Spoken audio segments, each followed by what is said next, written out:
মরহুম সহ অনেক বড় বড় ওলামায়ে কেরামগণ আমাদের এই মঞ্চে হাজির আছেন। সকলেই আমাদের সামনে সংক্ষিপ্ত আকারে হলেও কথা বলবেন, এটা আমার অনুরোধ। আমি জামিয়া তিরমিজি শরীফের লম্বা চড়া হাদিসের একটা অংশ বিশেষ মাত্র আপনাদের সামনে পেশ করেছি। এই হাদিসে আসছে ইয়াদাউল ইয়ুমনা আলাল ইউসরা, ইয়ুমনা ডান হাত, ইউসরা বাম হাত। ইয়াদাউল ইয়ুমনা আলাল ইউসরা তাহতা সুররা। নবীজি নামাজে দাঁড়ালে ডান হাত রাখতেন বাম হাতের উপরে, এটা বাদ দিয়া রাখতেন কোথায়? তাহতা সুররা। সুররা কোন মানে নাভি, আর তাহতা মানে নিচে, অর্থাৎ নাভির নিচে রাখতেন। আরেকটা হাদিস আমি বিতর্কের খাতিরে এটাকে সহিহ হাদিসই মেনে নিলাম। হাদিস শরীফে আসছে আল্লাহর নবীজি হাত রাখতেন সিনার উপরে। আমরা একটু সংক্ষিপ্ত আকারে জবাব দেব। আমার এই সংক্ষিপ্ত কথায় হাত বেঁধে রাখার হাদিস পাইলাম কই রকম? দুই রকম। এক হাদিস পাইলাম নাভির নিচে, মাশাআল্লাহ বলেন নাভির নিচে। আরেক হাদিস পাইলাম সিনার উপরে, বলেন আরেক হাদিস পাইলাম সিনার উপরে। সিনার উপরে। তাইলে হাদিস দুটোটাই যদি সহি হয়, আমাকে আপনাকে একটা মানলে হবে নাকি দুটোটাই মানবো? দুটোটাই মানতে হবে। কথা বলেন। দুটোটাই মানতে হবে। দুটোটাই মানবো। তো মানবো কেমনে? এক রাকাতে বুকে বাইন্দালামো, দ্বিতীয় রাকাতে নিচে যাবো গা, আবার পরের রাকাতে উঠাই করবো, দ্বিতীয় রাকাতে নিচে চলে যাবো, এইভাবে? জি না। এবার শুনেন, তাইলে আমি যখন আজ থেকে প্রায় 27-28 বছর আগে হাটহাজারী মাদ্রাসায় চট্টগ্রামে শেখুল ইসলাম আল্লামা শাহ আহমদ শফি রাহিমাহুল্লাহর নিকট বুখারী শরীফ পড়ি, হযরত জি কিরাত খালফাল ইমামের মাসআলাই, ইমামের পেছনে কিরাত পড়তে হবে কিনা লম্বা চড়া এক মাসআলা আছে। এই মাসআলা আলোচনা করতে গিয়ে নামাজের প্রায় সব মাসআলা হযরত জি আমাদেরকে লিখিয়েছিলেন। এর মধ্যে থেকে একটা ছোট্ট তাকরীর আপনাদের সামনে পেশ করছি। এই দুই হাদিস যে পাইলাম, দুটোটা হাদিসকে একসাথে মানা আমাদের দ্বারা সম্ভব। আমরা জানি তথাকথিত আহলে হাদিস যারা, নতুন দাবিদার যারা, 60 থেকে 62 বছর তাদের জন্ম হয়েছে, এর আগে তাদের বাপদাদারা আপনারা কি বলেন? হাত বাঁধতো বুকে। বলেন আমার আব্বার মতো মুরব্বী আপনারা বলেন, আপনারা কি হাত বেঁধেছেন সারা জীবন বুকে? কোথায় বাঁধছি? নাভির নিচে। এই যে তারা বলে নাভির নিচে বাঁধলে হবে না, হাত বাঁধতে হবে বুকে। এই জন্য তাদের মহিলারাও হাত বাঁধে বুকে, তাদের পুরুষেরাও হাত বাঁধে। কথা বলেন, তাদের পুরুষেরাও হাত বাঁধে বুকে।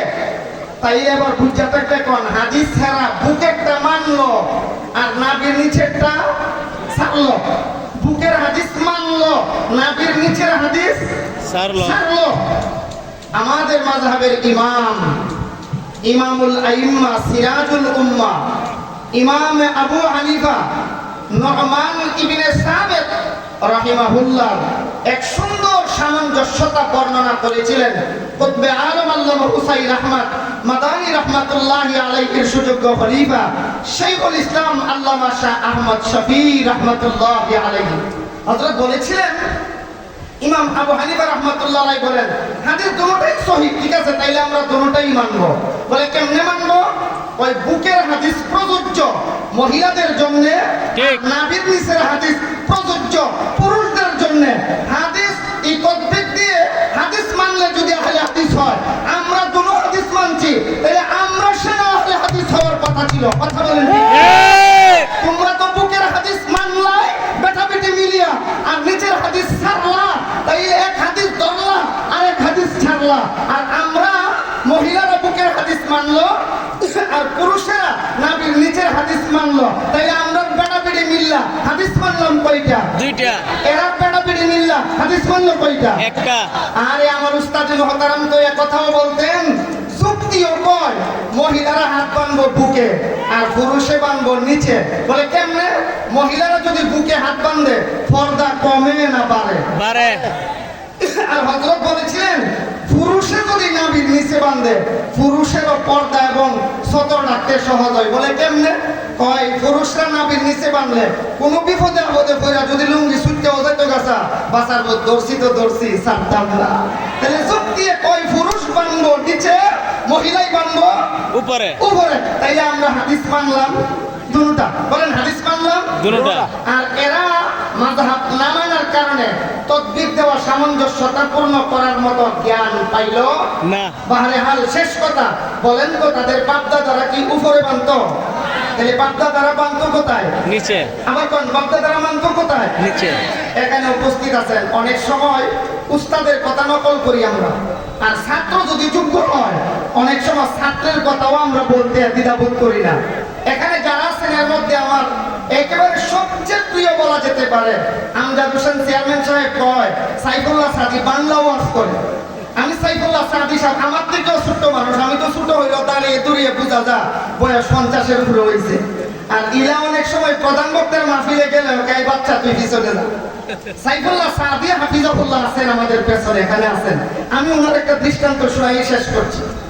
আপনারা সিমাইকান্দি চিনেন না এমন কোন লোক আছেন এখানে? সিমলাকান্দি চিনেন তো? মাটির ফাইলা ফাতিল হরা দেবনা এরারে কি কয়? কুমার। কুমার। আচ্ছা, ব্রাহ্মণবাড়িয়া শহরের নিউ মার্কেটে এক ছেলের সাথে বিয়া হয়েছে সিমাইকান্দির এক কুমাইরের দিয়ে। বেড়ি সিমাইকান্দি থেকে নিউ মার্কেট ঢুকছে, শ্বশুরবাড়ি খাইয়া ওই যে আমরা সমাজে একটা অভ্যাস ছিল, হরি নিয়া দেখ দিস কি হকল তার সোয়া আগে অভ্যাস করতো।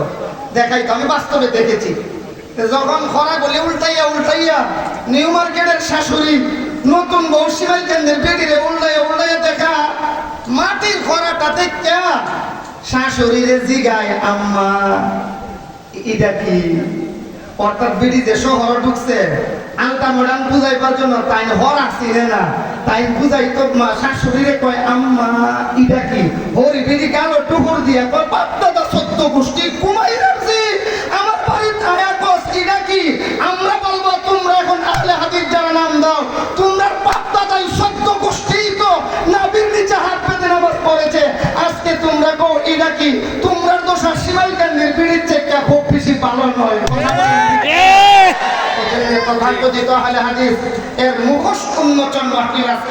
আজকে আমাদের প্রতিবাদ সভা না, তাদেরকে গালি দিব।